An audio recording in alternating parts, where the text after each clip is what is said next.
Philippe, on m'appelait à l'époque, on m'appelait le Teg. J'ai commencé à danser en 84. J'ai fait partie du groupe Imperial Breaker.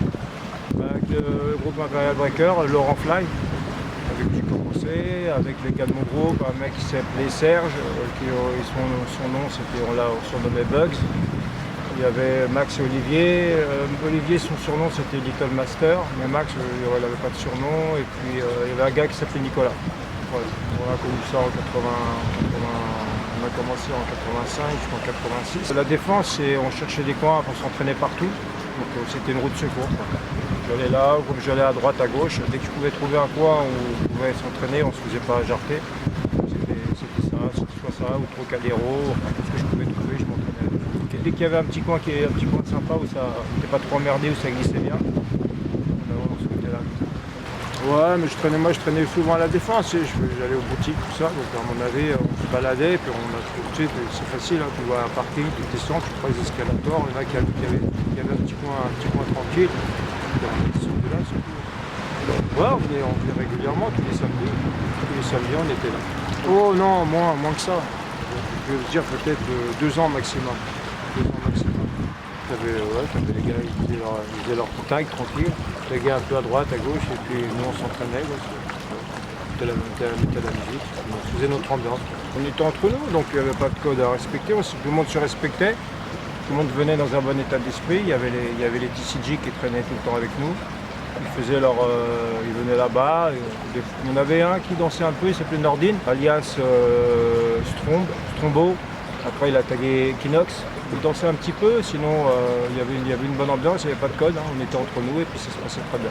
On a ramené la musique, voilà, c'était tranquille. Moi on avait un petit poste, c'était pas un gros poste, c'est pas les ghetto blasters là comme on voit, c'était un petit poste tranquille. Quoi. Bon, ça suffisait. Quoi. Non, on écoutait la radio, on écoutait Dynasty, c'était sur Radio 7, c'était le samedi qu'on y allait, donc ça devait passer le samedi après-midi. Donc on mettait la radio des fois, puis on s'entraînait sur ce qui passait. Quoi. Ils avaient tagué partout là. Même, le gars il est venu tout seul avec son chien, on était une vingtaine. Donc le gars il est passé, il a regardé tout, c'est pareil quoi. Ça remonte là. Mais il y avait plusieurs points à la défense. Là c'était un autre coin, on allait, on en avait plusieurs.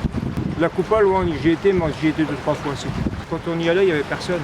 C'était, je sais pas qui a découvert le coin, donc on allait, on se posait, puis on était là, on mettait un poste, on s'entraînait un petit peu. Il n'y avait que nous, il n'y avait personne. À l'époque, il n'y avait personne. Ça devait être en 87, 88, un truc comme ça. Tout au début, il n'y avait pas Coraban. C'est ça, ouais. C'est ce que j'ai connu en premier. C'était mortel là-bas. C'était vachement grand. Tu avais des salles en bas. Tu avais pratiquement 3 étages parce que en dessous, tu avais des salles. Tu avais la salle du milieu, enfin le premier étage, deuxième étage, où tu avais une grande étendue avec du bois. Et tu avais le 3e étage, c'était pas vraiment c'était tout autour, toi. Ça faisait tout le tour et ça avait été de la moquette. Donc tu pouvais t'entraîner, tu avais encore de la place pour t'entraîner, c'était mortel. Tous les mecs venaient, mais j'ai jamais vu une embrouille. Jamais eu manque de respect, des trucs comme ça. À l'époque, c'était vraiment tous les mecs venaient, c'était un bon état d'esprit, il n'y avait pas d'embrouille. Tout le monde respectait les uns les autres et il n'y avait jamais de problème. Il n'y a pas d'embrouille. Je n'ai jamais connu. Hein. Même ce que faisait Dynasty au terrain vague de la Chapelle, pourtant ce serait peut-être maintenant, et les mecs ils viendraient pour lui dépouiller ses platines, mais à l'époque il n'y avait strictement rien. C'était mortel. Il n'y avait pas d'histoire, il y avait l'histoire de dépouilles, des trucs comme ça. La Chapelle, ouais. C'était l'ambiance, hein. C'était le graffiti, la Dynasty avec ses platines, il y avait tout le monde qui venait là-bas, c'était mortel. Bah, moi j'allais m'entraîner à la salle à Saint-Denis. C'était là où tout le monde, la plupart du temps, on allait s'entraîner. Il y avait Nabil qui tenait la salle, tout le monde connaît Nabil Quintessence. Donc voilà, c'était le coin en 80. J'ai commencé à squatter là-bas, je crois que c'était en 86, 87. Depuis 86, on allait 87, on allait là-bas. C'était le coin où j'allais m'entraîner tout le temps. J'aime aller m'entraîner à Châtelet-Les-Halles aussi, pendant pas mal de temps. À Châtelet-Les-Halles, il y avait trop de monde, il y avait trop de gens qui te regardent. C'est plus, tu as l'impression de faire une démonstration plutôt qu'un entraînement, tu vois. Parce que j'aime bien dans les petits coins comme à la défense, tout ça, c'est quand on allait s'entraîner, il n'y avait pas trop de monde, tu vois. Les gens ils s'arrêtaient un peu pour regarder, mais c'était vite fait, tu vois. Donc voilà, c'est ça qu'on recherchait, c'est un coin tranquille pour s'entraîner à la base. En fait, peu importe où tu vas, On allait s'entraîner au Palais des Congrès. C'est pas le coin il compte, mais c'est surtout les gens avec qui tu t'entraînes. Tu peux t'entraîner dans un endroit pourri, hein, où c'est pas très bien, et avoir une bonne ambiance. Tu peux avoir une superbe salle et t'entraîner avec des gens avec qui ça passe pas, et tu veux te dégoûter. C'est ça, en fait, ce qui compte, c'est les gens avec qui tu t'entraînes. Tout ce qui compte. Voilà, c'était un kiff, j'étais avec mes potes, tout ça, c'était bien. Hein, des fois, on allait s'entraîner, on faisait des spectacles dans la rue, on a fait des spectacles sur les champs. On allait s'entraîner à Châtelet, on dansait un peu partout, mais ce qui compte, on avait une bonne ambiance entre nous, on était à chaque fois une dizaine, une quinzaine, on bougeait à plusieurs, ça se passait bien. C'est devenu, avec les battles, tout ça, maintenant les organisations, le b-boying, c'était médiatisé, donc à mon avis c'est plus facile d'avoir des salles maintenant qu'à l'époque. Hein. À l'époque c'était sauvage, hein, on était à droite, à gauche, pour avoir des salles, mais on avait des salles quand même. Hein. Tout au début, on arrivait quand même à avoir des salles. Je te dis, la salle à Saint-Denis, c'était la salle que on pouvait l'avoir la semaine et c'était le week-end. Hein. Donc ça a été fait quand même assez... Depuis quand même, je crois que si Nabil était là, il me dirait exactement à l'époque où il a eu la salle, mais ça s'est fait assez tôt. Hein. Depuis 80, même avant, je crois même à 87, même avant, je crois qu'ils avaient déjà la salle. Donc ça s'est fait quand même assez tôt, hein, le fait d'avoir des salles. Non, je m'entraîne dans une cave chez moi, là, tranquille. Chez moi, j'allais m'entraîner à Choisy-le-Roi, c'est pareil, c'était une cave. En fin de compte, j'ai fait que des caves. J'ai rarement fait les salles. Là, ça t'apporte un bien-être personnel, c'est-à-dire, déjà, c'est au niveau, quand tu t'entraînes, tu es toujours là à rechercher des trucs à droite, à gauche, donc c'est intéressant au niveau de créativité, au niveau physique, ça te pousse à garder une hygiène de vie, toi. Puis ça t'apporte un chemin dans la vie, si tu veux, toi, par rapport à la danse, les gens que tu peux rencontrer, toi. Moi, dans la danse, j'ai rencontré beaucoup de gens, en général, des gens qui dansent. Tu peux tomber sur des gens négatifs, mais en général, les gens qui sont dans la culture hip-hop, que j'ai rencontrés, qui dansaient, c'est des gens qui font du sport, tout ça, qui sont sains, tu vois ce que je veux dire. C'est bien. Il y avait une cassette vidéo, et puis il y avait 10 000 copies, quoi. Tu avais la copie de merde, qui était en noir et blanc, qui était là, tu avais du mal à voir le truc, mais genre, on arrivait à avoir des cassettes. On arrivait à voir, sinon je m'inspirais sur les clips vidéo. Alors, à l'époque, il y avait beaucoup de clips vidéo où il y avait de la danse, donc je les enregistrais avec un magnétoscope, et puis quand j'apprenais ça comme ça, puis après j'allais à droite à gauche, et dans les soirées, tout ça, je regardais les mecs danser, j'essayais de voir ce qu'ils faisaient, puis de là, j'essaie de retenir des trucs, et puis après tu fais tes propres mouvements, toi. Parce que en fait, c'est pas comme la plupart de ce que font maintenant les gens. Tu vas avoir un battle, tu vas avoir un mec qui fait un truc, tu vas prendre l'enchaînement avec ton DVD, tu vas pouvoir gratter du début à la fin. Parce qu'à l'époque, tu voyais un truc et tu te rappelais plus trop ce qu'il avait fait le gars, mais en fait, ça te faisait faire des trucs différents. En fait. C'est ce que je faisais. Quoi. On se corrigeait. Ouais, parce qu'à l'époque, si tu veux, maintenant, quand les gars ils s'entraînent, tu prends ta caméra, tu te filmes. Mais à l'époque, on n'avait pas de caméra. Donc le seul moyen, c'est que le gars disait ouais, ce que tu as fait c'est bien, tu devrais faire comme ci, tu devrais faire comme ça, on se donnait des conseils. On allait au Bataclan, on allait au Globo, puis il y avait les parties à l'époque, j'en ai fait. Alors là, où c'était, j'en ai fait pas mal. Où c'était, je ne me rappelle plus, ça fait longtemps, mais c'était pareil, c'était dans une bonne ambiance, c'était cool. Le Globo, c'était avec Dynasty, c'était même pas la peine. Il y avait un moment, il y avait même Africa Bambaataa qui est venu.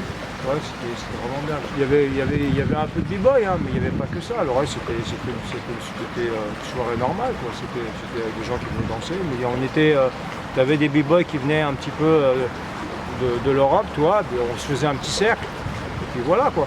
C'est comme au Bataclan, avant je rentrais, on y allait pour s'entraîner. On se faisait une place entre nous et puis on s'entraînait. Je rentrais même en survêtement. Des fois ça passait pas, mais c'est bon. Tout le monde a connu, il y avait les actuels, hein, Gabin, Bouddha, Blaise, il y avait Xavier Pétus, il y avait Enrique, il y avait Solo, il y avait Wilson aussi, il faisait partie des PCB. Il y en avait d'autres, un gars qui s'appelait Maury aussi, il était bon à l'époque. J'ai oublié un b-boy qui était important à l'époque, c'était Ibrahim. Il y a Ibrahim que j'ai connu après Dembélé, mais aussi celui qui était avant. Il faisait tout, c'était une machine le mec. Il faisait des 99, il faisait des Thomas, il faisait tout. Alors, tout ce qui était power move, hein. Il faisait tout. Ouais, ce qui m'a impressionné le plus chez lui, c'est 99 et c'est Thomas. Celui qui faisait des Thomas, il montait à l'équilibre. Quand il faisait un Thomas 99, il se tombait. À l'époque, ça faisait mal au crâne.